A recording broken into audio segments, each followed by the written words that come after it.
특송? 했어요? 했어. 집에 가서 또 돌려봐야 되겠어. 너무 은혜 받았어요.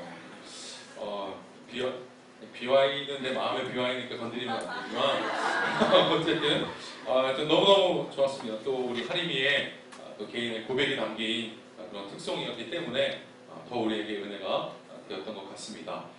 하림이 마음에 있는 그 하나님의 은혜가 지워지지 않을 줄로 믿습니다. 한 주간 동안 잘 지내셨습니까? 지난 주간에 봄비가 내렸어요. 그 후로 거리에 지나다니다 보니까 꽃들도 더 많이 핀 것 같고 나무들도 더 푸릇푸릇한 것들이 더 많아진 것 같습니다. 여러분의 삶 가운데에도 은혜의 단비가 내려서 꽃이 피고 또 싹이 돋게 되기를 바랍니다. 우리 함께 앞서 있는 분들과 인사하겠습니다. 당신의 삶에도 꽃이 피기 바랍니다.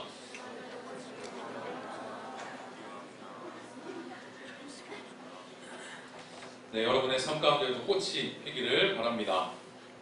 자, 예수를 만나다 설교 시리즈를 이어가는 중에 있습니다. 특별히 우리 지금 사순절을 보내는 가운데 있습니다. 그래서 우리를 만나기 위해서 찾아오시는 그 예수님을 함께 묵상하기를 원합니다. 특별히 오늘 이 말씀은 베드로가 예수님을 모른다고 부인하던 그 장면이죠.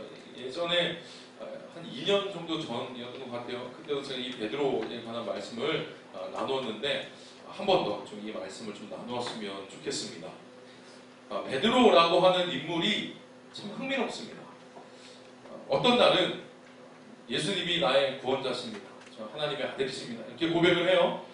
나 하늘 끝까지 올라간 것 같습니다. 그러니까 예수님도 베드로를 향해서 이건 네가 진짜 네 지혜로 할 수 없는 말이다 라고 하실 정도로 베드로가 이런 아주 훌륭한 고백을 했다가 또 금세는 예수님이 아주 꾸중을 듣기도 하는 뭐 이런 사람이죠.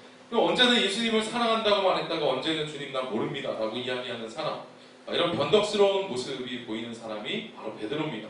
근데 베드로를 보면서 개인적으로 저는 남들 같지 않게 느껴지는 게 제 마음 가운데에도 베드로와 같은 모습이 있고 또 여러분 마음 가운데 이랬다가 저랬다가 하는 그런 베드로와 같은 마음이 있지 않은가 하는 생각이 들기 때문에 그렇습니다.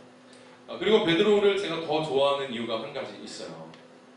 항상 너무 완벽하게 보이는 사람이면 약간 좀 뭐라 그럴까요? 좀 사람 냄새가 나지 않는다 그럴까요?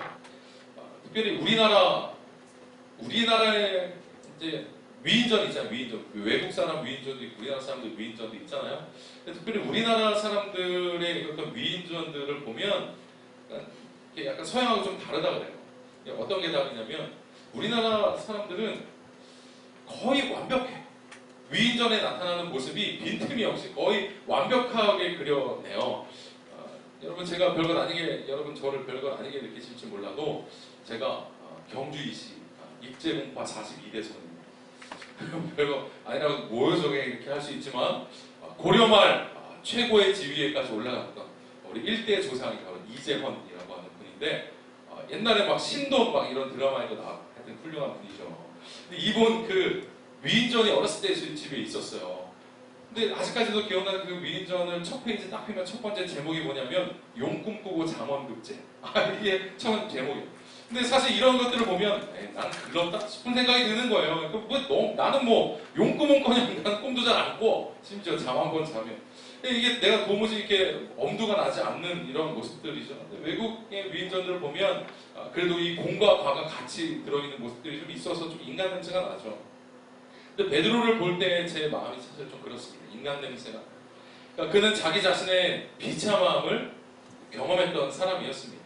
그래서 저는 살아가면서 우리 청년들도 물론 우리가 꽃길만 걷는 이런 인생을 살아갔으면 좋겠지만 살면서 어려움을 겪어보기도 하고 고난을 겪어보기도 하는 이런 경험이 있어야 한다고 생각합니다. 왜냐하면 너무 평탄한 인생보다는 자기의 무너짐을 경험한 사람이 훨씬 더 강하게 성장해갈 수 있기 때문에 그렇습니다. 그러니까 더 정확하게 얘기하자면 상처가 우리를 강하게 만들어주는 것이 아닙니다. 무너짐과 비참함을 경험하였더라도 그것을 딛고 일어서는 경험이 우리를 강하게 만들어주는 것이죠. 근데 베드로의 인생에 이런 일들이 있었죠. 그는 비참하게 무너졌었지만 그 가운데서 임하시는 하나님의 은혜, 예수님의 은혜를 경험하였더니 그가 아주 강한 사람, 영적인 거인이 되었습니다. 사순절을 보내는 이때에 이 베드로의 모습을 통해서 우리의 모습을 발견해 보기도 하고 동시에 베드로가 그렇게 끝까지 무너졌을 때에 예수님이 어떤 모습으로 그를 찾아가시려고 했는가, 베드로를 어떻게 위로하시고 어떻게 배려하셨는가 이것을 함께 확인하는 시간이 되었으면 좋겠습니다. 자, 오늘 이제 설교를 함에 있어서 첫 번째로 여러분과 나눌 주제는 바로 왜 닭 울음소리를 듣지 못했나에 관한 이야기입니다. 여러분 잘 아시듯이 예수님이 베드로에게 네가 나를 닭 울기 전에 2번 울기 전에 3번 나를 부인할 거다 라고 하는 말씀을 하셨죠.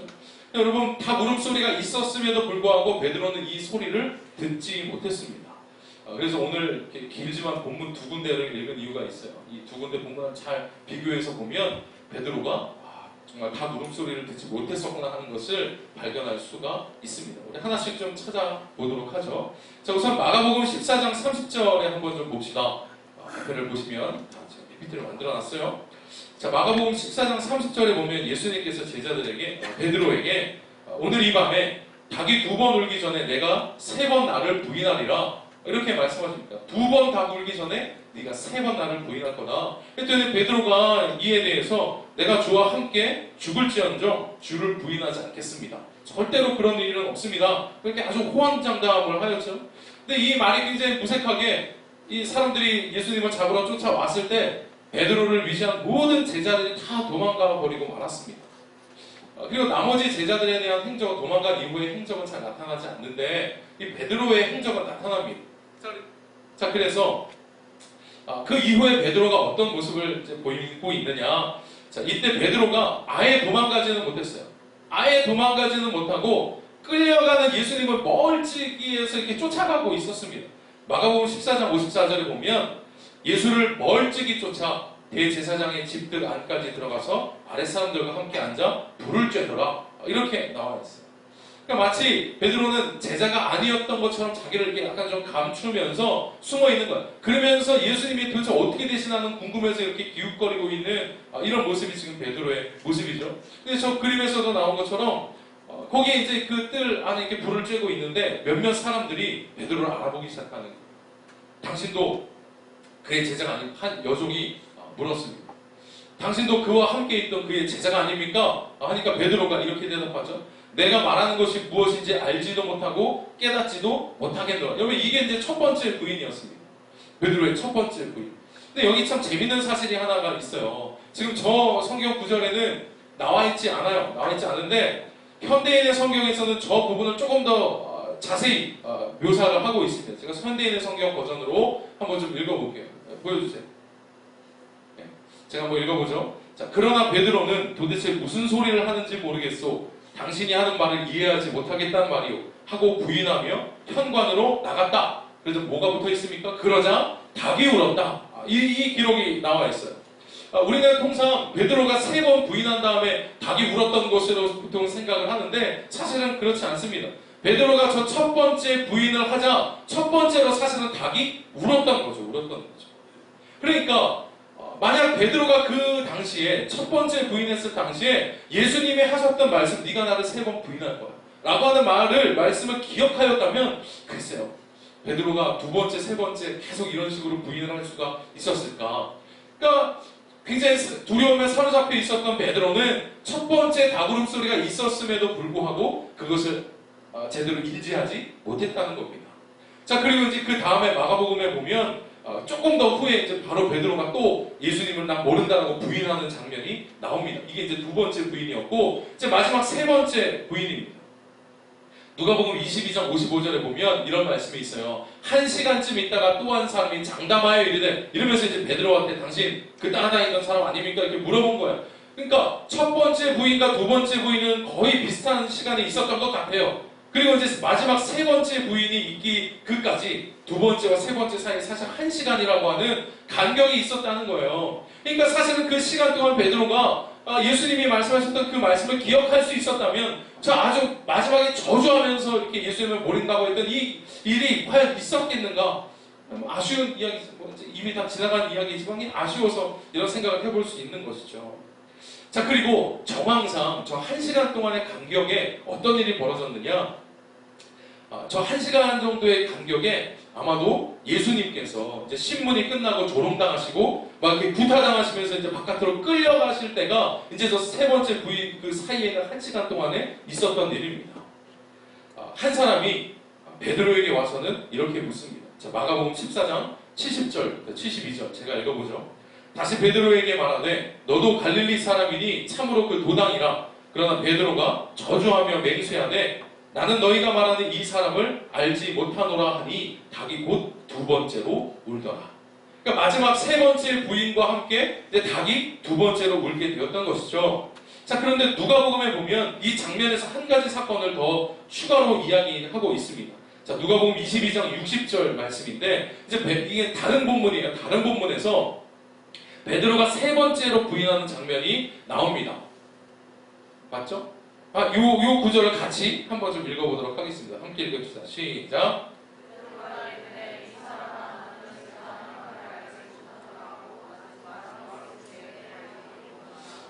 이게 보니까 이게 굉장히 좀 그런 거예요. 그러니까 베드로가 마지막 세 번째 부인을 하는 거예요. 나는 예수님이 누군지 알지 뭐 하고 있는데 닭이 거기서 꼭 끼어 하고 온 거예요. 말을 다 마치지 못했는데. 근데 이게 저 장면이 패션 오브 크라이스트에 보면 잘 묘사가 되어 있어 보니까. 근데 한 가지 더 소름 끼치는 사실이 하나 더 있습니다. 누가복음 22장 61절 62절을 한번 요 구절도 한번 좀 읽어보죠. 같이 읽겠습니다. 시작.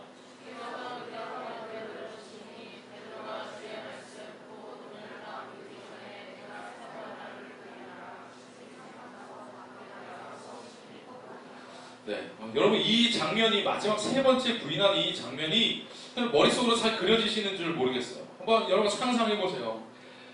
주께서 돌이켜 베드로를 보셨는데 마지막 세 번째 부인할 때 저는 사실 이 부분을 상상하면서 읽으면 내가 베드로였으면 진짜 이거 견딜 수가 없었겠다는 생각이 듭니다. 한번 상상해 보세요. 자, 베드로가 마지막으로 이제 저주하면서 막 부인을 하고 있어요. 마지막 세 번째, 나는 예수님을 알지 뭐 하는데 닭이 꼭 끼어오고 울면서 그 저주를 딱 마치고 났는데 예수님과 눈이 딱 마주쳤어요.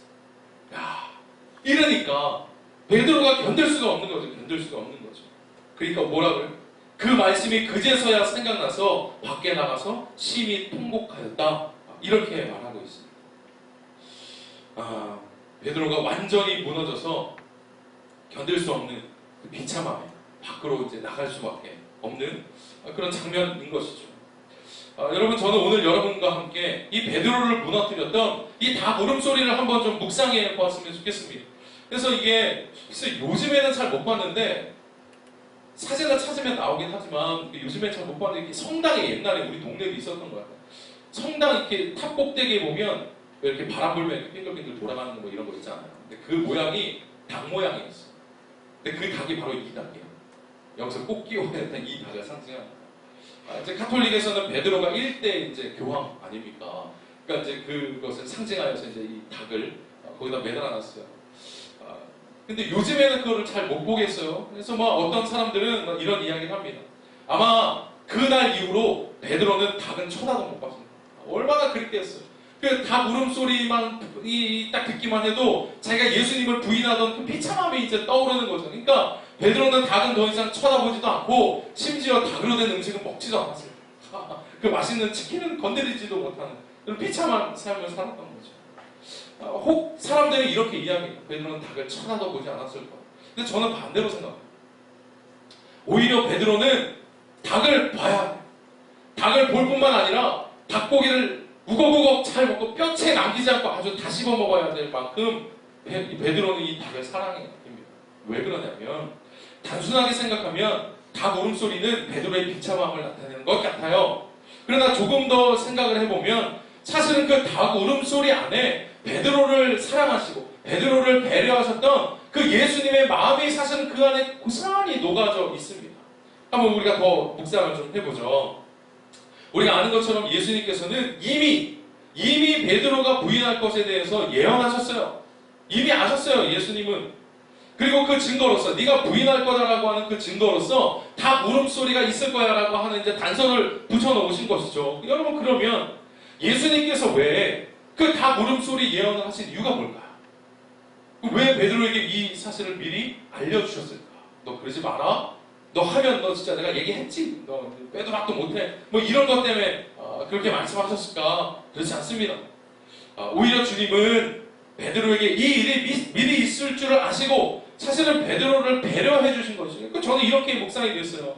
그럼 물론 그 닭울음 소리가 나를 무너뜨리는 물론 도구가 되긴 했지만 예수님이 미리 말씀하시고 미리 이런 일이 있을 거라고 말씀을 해주셨던 것이 저에게는 이렇게 묵상이 됐습니다. 만약 네가 그 소리를 듣게 된다면 물론 비참하게 느껴지겠지만 그럼에도 불구하고 그때에라도 나를 기억하라라고 하시는 거죠. 네가 지금은 약해서 나를 부인할 것이지만 나 그거 알고 있다는 거야.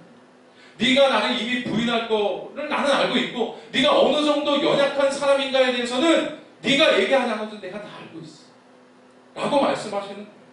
그러니 이 닭 울음소리가 들리면 네 연약함을 인정하고 네 연약함을, 네 나약함을 인정하고 그 소리와 함께 다시 시작하는 거죠. 무너졌지만 그 자리에서 다시 시작하시라고 하는 배려가 저는 닭 울음소리였다고 생각합니다. 그래서 닭 울음소리는 베드로의 무너짐의 사건이면서 동시에 베드로가 회복할 수 있는 예수님의 배려와 사랑의 증거입니다. 여러분 저는 그래서 이 닭 울음소리를 들을 수 있었던 베드로는 오히려 행복했다고 생각을 합니다. 왜냐하면 베드로는 닭 울음소리를 들어서 무너지긴 했지만 다시 시작할 수 있었잖아요. 그 소리를 듣고서 그 소리에 번뜩 정신이 들어서 아! 예수님을 다시 기억할 수 있었잖아요. 근데 이 닭 울음소리를 듣지 못했던 사람이 있어요. 제자들 중에 바로 가룟 유다. 똑같이 배신했잖아요. 베드로도 도망갔고 가룟 유다도 배신했어요. 여러분 배신한 것으로 따지면 똑같습니다. 근데 가룟 유다와 이 베드로를 구분지은 게 무엇이겠습니까? 이 닭 울음소리. 베드로는 그 소리를 듣고 다시 돌이킬 수 있었지만 가룟 유다는 회개할 기회마저 없었어요. 오히려 그래서 이런 차원에서 보자면 닭 울음소리를 들을 수 있었던 베드로가 행복한 것이죠. 비참하긴 했어요. 여러분 베드로보다 더 비참한 사람, 이 사람은 닭 울음소리를 듣지 못하거나 아무리 닭이 2번이건 3번이건 울어도 그것을 깨닫지 못하는 사람이 훨씬 더 비참한 사람입니다. 여러분 베드로를 불쌍하게 볼 게 아니에요. 하나님이 베드로에게만, 예수님의 베드로에게만 이런 울음소리를, 이런 경고를, 이런 경종을 울리셨겠습니까? 사실은 그렇지 않습니다. 여러분 우리의 삶 가운데도 예수님은 경종을 울리시고 말이죠. 네가 넉넉히 살아가지 말아라라고 하는 그런 사인들을 베드로에게만 주셨겠냐고. 아니죠. 우리에게도 주셨어요. 근데 그 소리를 알아듣지 못하거나 아무리 들어도 깨닫지 못하는 사람이 오히려 불쌍한 거죠. 여러분 어떠십니까? 우리의 영혼에 경종을 울리시는 그 소리, 예수님의 경종을 여러분 듣고 계십니까? 특별히 오늘부터 이번 주간 고난주간이 시작됩니다. 이 고난주간 동안 여러분의 영혼을 울리시기를 그 예수님의 소리, 여러분의 삶을 향해서 넉넉히 살아가지 말라고 하는 예수님의 그 경종을 여러분 듣고 예수님을 만나게 되는 귀한 기회가 되시기를 바랍니다. 제가 예전에 봤던 영화 중에 하나가 이 킹덤 오브 헤븐이라고 하는 영화가 있습니다. 십자군 전쟁을 배경으로 한 영화인데 그 중에서 아주 인상 깊은 장면이 하나가 있었어요. 뭐냐면 저 주인공 이 발리앙에게 왕위가 이제 계승되는 이런 장면입니다. 그 왕위 계승을 하는 거예요. 아버지가 아들에게 왕위를 물려주는 거죠. 근데 뭐 이렇게 잘 절차에 따라서 막 이렇게 잘 해요. 이렇게 잘 하다가 갑자기 아버지가 난데없이 얘 뺨을 후려치는 거예요. 자! 그리고 후려쳤어. 그러니까 이게 맞은 아들은 이게 난데없는 거죠. 이게 왜 나를 때리시나 하고 이렇게 쳐다봤어요. 이 당황하는 발리안에게 아버지가 이렇게 말했습니다. 참 멋있어. 생명을 걸고 진실만을 말하라. 약자를 보호하고 선을 용기 있게 행하라. 그럼 이게 뭐겠어요? 왕의 덕목인 거죠. 왕위를 계승하면서 그냥 이 직분만 이 아들에게 넘겨주는 게 아니라 왕으로서 감당해야 될 사명이 뭐냐에 대해서 갖춰주고 싶었던 거예요. 근데 그냥 말로 선을 행하고 생명을 걸고 진실만을 얘기하고 용기 있게 행동하라. 좋은 말이긴 한데 별로 기억에 남을 것 같진 않아. 뺨을 후려치는 거예요. 뺨을 후려치고는 이 말을 하는 거예요. 그러니까 발리아는 어디 가서 뺨 맞으면 무슨 생각 나겠어? 이 생각이 나는 거죠. 아버지가 나한테 해주셨던 거. 어디 가서 누가 싸우고 있는데 누가 뺨이라도 때리면 잊고 살다가 해도 그 장면을 보고라도 아버지가 나한테 해주셨던 그 이야기를 다시 기억할 수 있었던 거죠. 그럼 왕으로서 갖춰야 될 가장 중요한 것을 가르쳐주고 강렬한 인상을 남겨주어서 기억하게 하기 위해서 뺨을 치신 것입니다. 여러분 그러면 이것을 폭력이라고 이야기할 수 있겠습니까? 아프죠 물론. 아들 맞추는데 아프죠. 저 아버지도 싸움을 얼마나 잘했겠어요. 전쟁터에서. 얼마나 아팠겠어요. 그러나 이 아버지의 이 뺨을 친 이것을 폭력이라고 얘기할 수 있겠냐? 아니죠.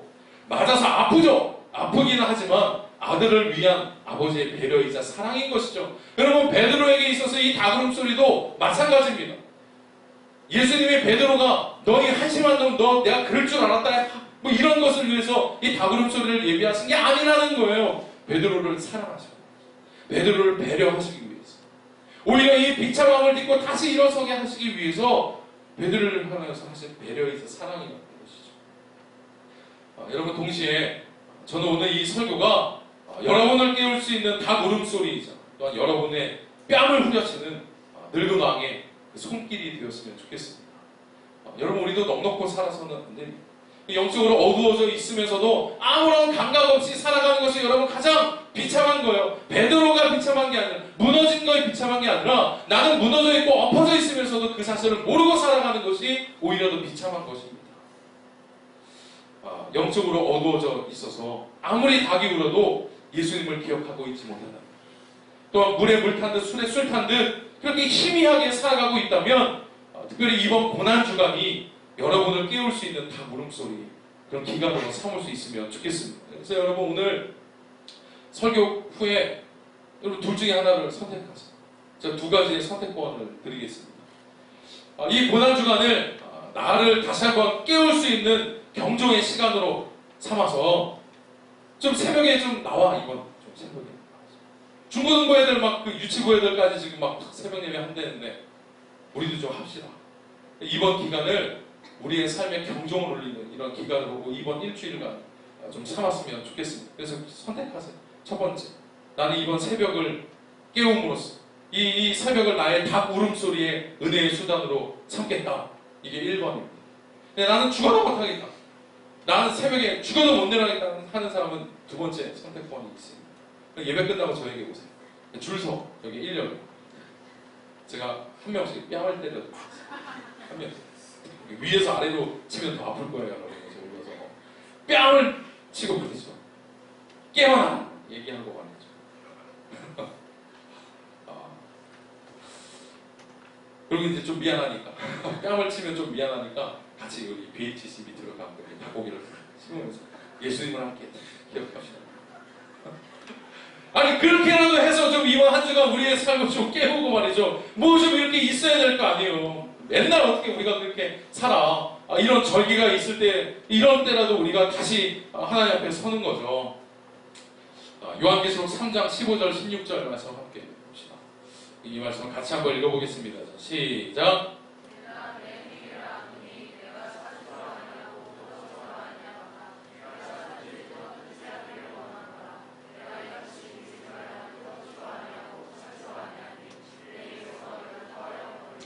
네, 여러분의 삶에 다시 한번 경종을 좀 울리기를 바랍니다.